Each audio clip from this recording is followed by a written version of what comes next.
salvação. Glória a vós, Senhor. Caríssimos irmãos e irmãs, também rádio ouvintes, nessa profecia de Ezequiel tem um provérbio, esse provérbio: os pais comeram uvas verdes e os dentes dos filhos ficaram embotados. É um provérbio que quer dizer que o filho paga pelo que o pai fez, de bem ou de mal, as gerações, né? Alguém da família, por exemplo, Davi pecou, ele perdeu o filho, lembra que adoeceu, ele morreu. Salomão, ele se entregou aos ídolos, e o reino foi dividido entre Roboão e Jeroboão, seus filhos, como castigo. Parece aqui que quando vai chegando perto de Cristo, na profecia, Deus está dizendo assim: não, esse provérbio não vale mais. Se o pai fez o bem, ganhará o bem. Se ele era mau, converte. Se o filho faz o mal, mesmo que o pai seja bom, será punido, né? Se o filho faz o bem, mesmo que o pai seja ruim, será salvo. Então ele começa a profetizar que cada um é responsável pelos seus atos. Agora, muita gente fica perguntando para o padre: que influência tem uma família que tem suicida, assassino, né? A gente vê na renovação a cura entre gerações, né? Como é que funciona esse negócio? Como é que a gente pode avaliar? Bem, realmente é muito nítido, vocês podem olhar, que uma família tem mais suicídio que em outra. Já viram isso? Muitos da família, gerações, suicidam. Existem multifatores. Primeiro, uma família que não reza, que não busca a Deus, não educa seus filhos para isso. Ok? Então, os filhos, os pais que estão sem sentido na vida, que não buscam a Deus, que não querem se entregar a Ele, não vão ensinar seus filhos. Então os filhos já vão ficar com essa sequela de não terem sido educados na fé. Depois, essa melancolia dos tios, dos pais de reclamar da vida, os filhos também vão, né? Não vai ter um bom exemplo de um pai que supera os problemas facilmente. Então, a tendência é que os filhos, netos, sejam mais frágeis. Depois, realmente, a medicina, hoje, conseguiu ver uma relação genética com a depressão, né? Então, existe uma relação, uma explicação também médica, genética. E a ação espiritual?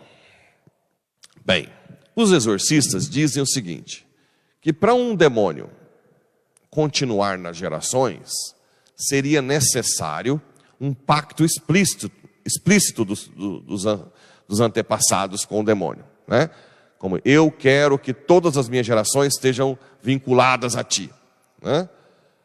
Ou implícito, de alguma forma, alguém se relaciona com o demônio, e realmente o demônio pode atormentar as gerações. Por isso que se usa a cura entre gerações, ou a libertação, né, de gerações. As orações para quebrar esse jugo espiritual. Então vocês veem que tem muita coisa envolvida. Sem contar que uma família numerosa que não reza, dificilmente eles têm pessoas que rezam uns pelos outros. E isso muda tudo, né? Por exemplo, na depressão ou na salvação, se você tem uma família, alguém da família que é santo, que reza, a oração dele serve de porta de entrada da graça para toda a família. Então vocês veem que o negócio é bem complexo. Tem muita coisa envolvida que conta. Genética, educação, a ação espiritual do demônio. Existe um local aqui no Brasil muito famoso, eu quero até, como a gente sempre está em rede nacional, muito famoso, que levam padres, que fazem uma cura psicológica. E nesse local, eles fazem um tipo de regressão em que veem acontecimentos do passado. E eles explicam que que as memórias dos antepassados ficam nos neurônios que vão passando. Isso é uma balela, tá? Isso é mentira. Os neurônios nossos, eles são criados na fecundação, não carrega nada de memória de antepassado. Isso acaba sendo o espiritismo, certo? E muitos bispos e padres têm ido para esse lugar. É algo que não é confiável. A nossa memória, ela só tem informações dos sentidos que nós recebemos. Tudo bem que é possível, às vezes, ter uma memória de algo da gestação, de uma briga, de ser rejeitado, porque aí a criança já tem sentidos, né? Mesmo estando lá dentro, se sabe, por exemplo, que música clássica acalma o bebê, e assim por diante.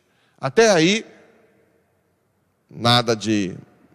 Agora, dizer que você lembra coisas de antes de você nascer, porque a memória está no seu neurônio, aí já é truco, né? Aí já é forçar a barra demais a conta. Todos os tratamentos que você ouvir falar, que faz regressão. Agora, cuidado. Eu já ouvi testemunhos de pessoas que viram coisas do passado e que confirmaram na família. Quem pode ser que faz isso? Quem? O demônio. O demônio pode entrar na memória, certo? E fazer você acreditar em regressões. Assim como psicografia, né? Papai lembra daquele momento, só estavam os dois. Então a gente tem que ficar muito esperto no discernimento das coisas. Muito cuidado, porque a ação do mal faz te enganar. Quando você busca uma informação ou uma força paralela a Deus, cuidado. É isso que os exorcistas dizem, né?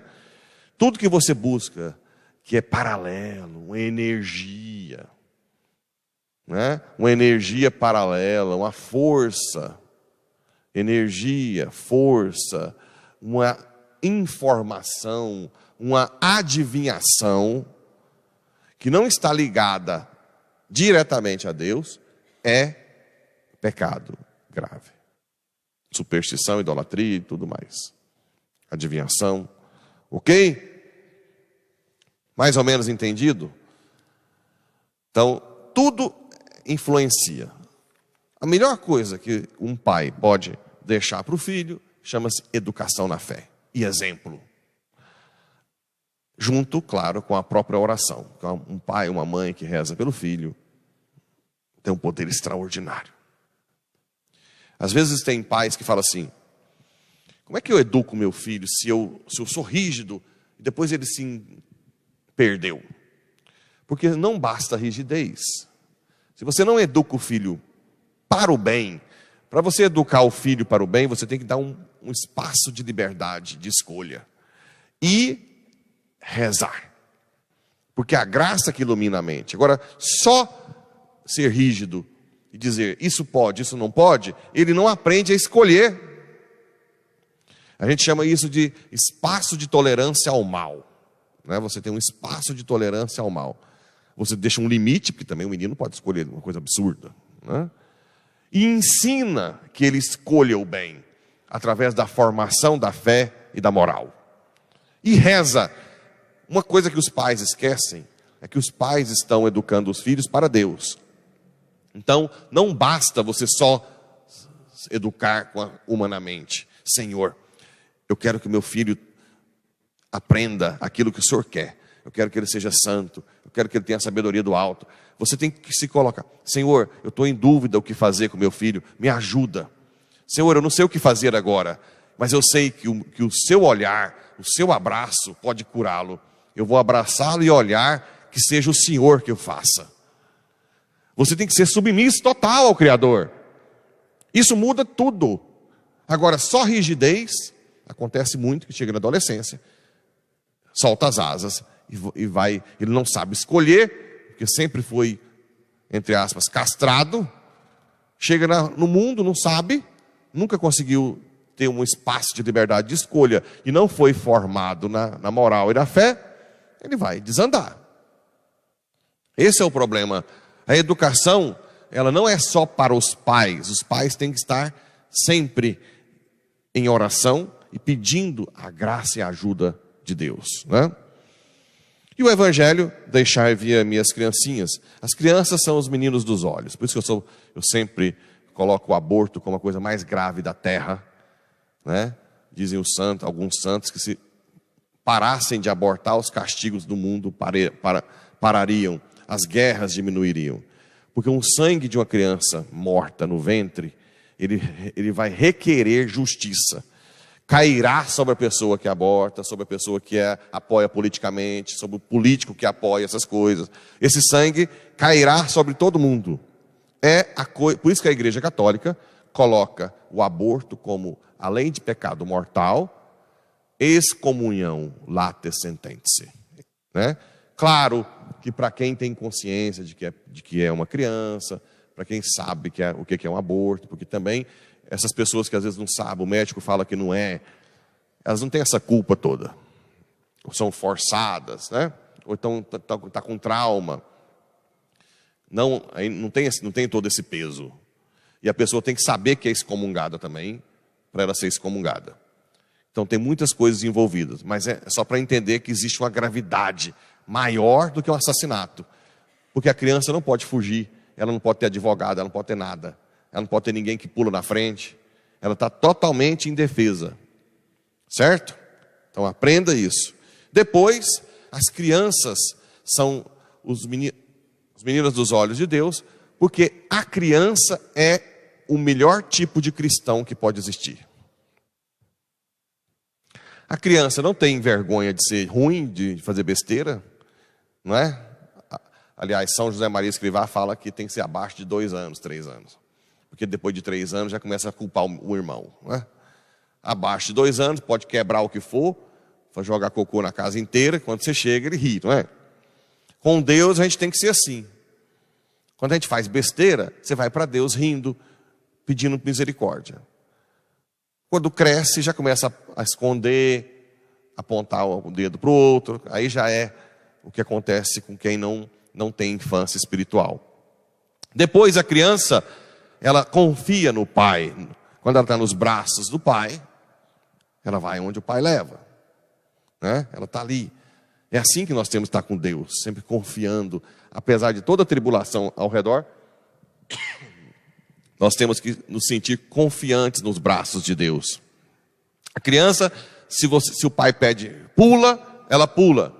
É assim que a gente tem que estar com Deus. Isso se chama infância espiritual. A criança sempre reconhece que precisa do intermédio do pai ou da mãe para algo, até para comer. Então essa dependência total de Deus. Então a criança, quem não for como a criança, não entrará no reino dos céus. Então a criança por isso que o demônio quer atacar a criança desde o ventre e nas escolas, com ideologia de gênero, sexualização precoce, para destruir o maior tesouro de Deus. E tem um monte de gente, até professores, que entram nesse absurdo. Imagina a ira de Deus que se volta a essas pessoas. Tocar em crianças. Crianças são feitas, tanto é que crianças naturalmente gostam de padres, já viu? Né? Todas as crianças. É uma mística. Consegue ver além. Consegue ver algo de Cristo. Pela pureza do coração e dos olhos. Então fica aqui essa mensagem. Não toquem em crianças, nem o ventre, né? Os pais que não dão atenção às crianças, aos filhos que estão longe, que não ligam, que brigam até porque é negócio. Cuidado, pais. Dê atenção. A ferida que uma criança tem de um pai que não dá atenção, ou de uma mãe, piorou, é enorme. E essa ferida gritará por justiça também. Toda criança que sofre, grita no céu, os seus anjos. Porque os anjos dessas crianças veem o meu pai, né? Face a face. Então, crianças são os meninos dos olhos de Deus.